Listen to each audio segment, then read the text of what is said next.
If your wife has gone cold, she's stopped initiating, and she's not happy, there is a narrow window right now for you to save your marriage before it's too late, before she closes that window. So in this video, I'm going to cover a few things you can do right now to save your marriage, okay? The first thing is relax. Don't make an emotional decision like she is. You've got to get command of your emotions. And two, you got to feel your feelings. I know it sounds counterintuitive, but right now you're afraid, you're in your head, right? You're out of your heart. You're like, oh shit, I got to figure this out, which is fair. But you also need to feel the fear. Otherwise, it's going to run you. And you're going to be making needy, kind of helpless, desperate comments and actions that are going to push her further away. So get control of your experience. Don't make an emotional decision and feel your feelings. Just like, whew, this is scary. I'm afraid. I feel hurt. I feel angry, sad, whatever's there, right? You as a dude, you need to learn how to feel your feelings. And this is an opportunity right now. Okay. I want you to make a list of everything you did wrong when you reflect on your relationship, because a lot of men wait until they get a threat of divorce and then they're like, oh shit, I actually don't want to lose this marriage. And they haven't thought about all the mistakes they've made, even though their wife has been giving them feedback for years. So you want to make a short list. Usually it's 3 to 5 really loud things that you've done over time that are frustrating for her. And I'm going to give you some ideas. You prioritize work over her and her feelings. You didn't behave in a way that had her feel like a priority and feel cared about, right? You got distracted. Another one is you didn't know how to handle her emotional life, her inner life.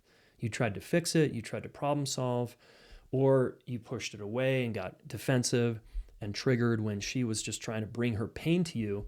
You made it about you, and then she feels dropped consistently over time, right? Maybe you didn't learn how to handle her feelings very well. Okay, another one is you didn't pitch in and help out with the kids if you are a parent. That's a common one, right? Common complaint. You, again, worked and sort of expected her to do everything at home. Now, if you have that agreement and it's out in the open, that's different.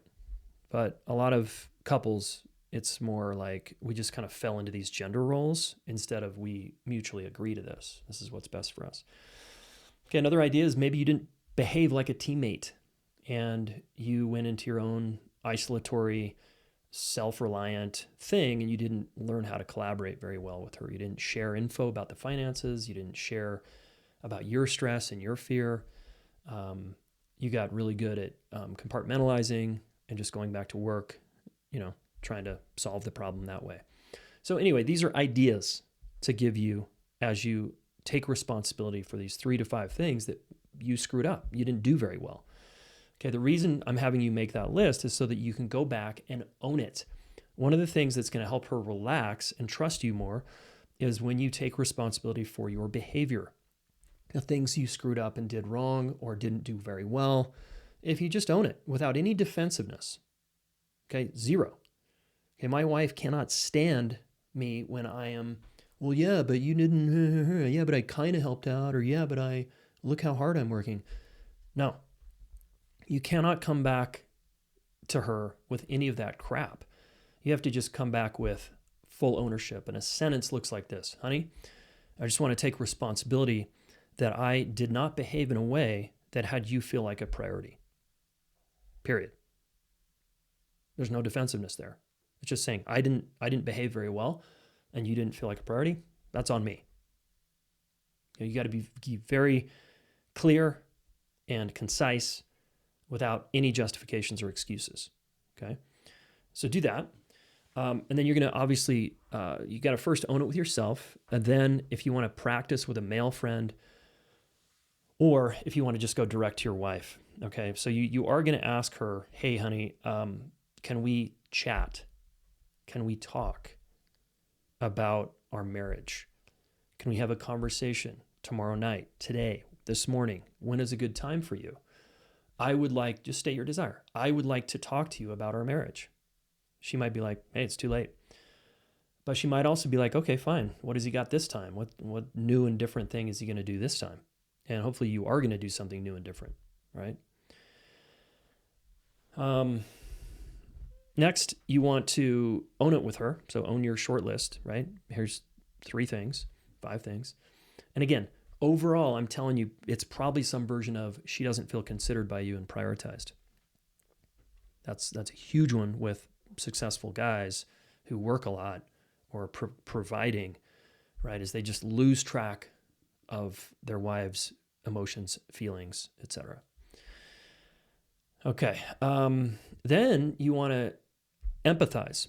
You want to, after you own it, you want to say something like, and I can imagine the impact on you was that you felt very hurt, alone, frustrated, angry, resentful, etc. So you're trying to guess, and she's told you over the years, but you're trying to guess about what it must be like for her, given that you focused on work all the time or you didn't focus on her enough. So you're imagining, gosh, that must have felt really shitty, honey. That must have felt really lonely. Okay, this will go a long way. So ownership and empathy.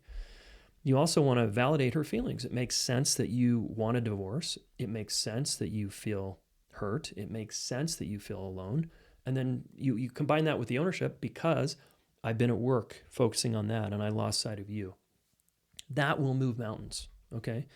Even if you do end up getting a divorce, she'll actually respect you and trust you because you took responsibility for your actions, the impact it has, and you didn't make her crazy. You said, yeah, your feelings make sense, okay?